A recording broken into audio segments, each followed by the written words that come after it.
distingués membres du bureau, honorables députés, chers collègues. De prime abord, je voudrais remercier la Commission pour le travail qu'ils ont abattu.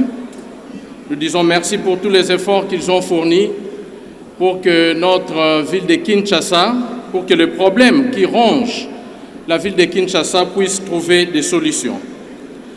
Honorable Président, lorsque nous observons les trois thématiques qui ont été analysées par notre chère Commission, nous nous rendons compte que les causes, par exemple des embouteillages et même de l'insalubrité sont connues.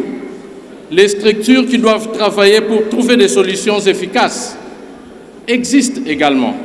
Et même les textes qui doivent réglementer les désordres que nous sommes en train de constater existent aussi.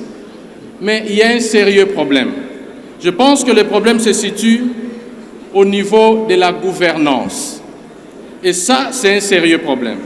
Est-ce que lorsque nous observons la ville de Kinshasa, avec tous les maux qui les rongent, avons-nous l'impression que la ville est réellement gérée?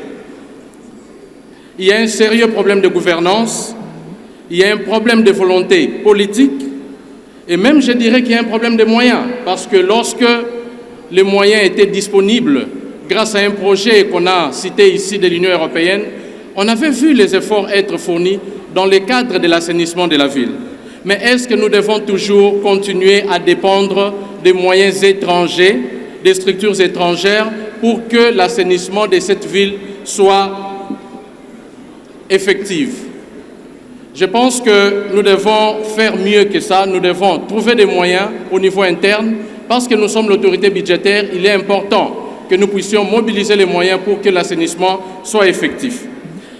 Honorable Président, j'ai beaucoup apprécié les rapports qui nous ont été présentés ici et je voudrais faire rapidement quelques recommandations. Premièrement, la toute première sera celle de demander à notre chère Commission d'améliorer la pertinence des recommandations qui ont été faites. Je pense qu'elles devaient être beaucoup plus précises, beaucoup plus directes et toucher aux problèmes que nous sommes en train de décrier ici. Je me suis vu devant des recommandations qui étaient beaucoup plus générales et ne ciblaient pas effectivement aux problèmes tels que la Commission elle-même les a alignés dans la présentation de ces rapports. Autre chose, dans la reformulation toujours de ces recommandations, c'est vrai que l'honorable professeur Matata Ponyo a cité la citation de John Maynard Keynes qui dit que sur le long terme, nous serons tous morts. Je pense, à mon humble avis, que vu la profondeur des problèmes que rencontre cette ville, la ville de Kinshasa en ce qui concerne les embouteillages, l'assainissement et même les constructions anarchiques, il est important que nous puissions intégrer la portée long terme. Parce que si nous ne réfléchissons qu'à court terme ou à moyen terme et nous n'envisageons pas des solutions à long terme, nous tournerons en rond. Nous allons répondre aux problèmes de manière superficielle, mais à cause de l'exode rural, à cause de la croissance démographique, nous reviendrons toujours au même problème. Donc c'est important que la portée long terme soit aussi intégrée.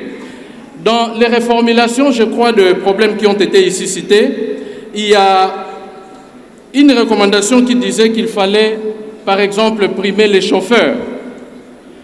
Ça m'a personnellement surpris qu'on devait primer les chauffeurs qui respectent le code de la route. Je crois que l'État n'aura pas les moyens de le faire. Nous devons être réalistes dans nos recommandations. Je propose plutôt que nous puissions renforcer les contrôles et que des sanctions exemplaires soient appliquées dans les chefs ou à l'encontre de ceux-là qui bafouent le code de la route. Parce que nous ne serons pas là avec un fonds disponible pour gratifier tous ceux qui respecteront le code de la route alors qu'ils doivent le faire. Merci beaucoup, honorable.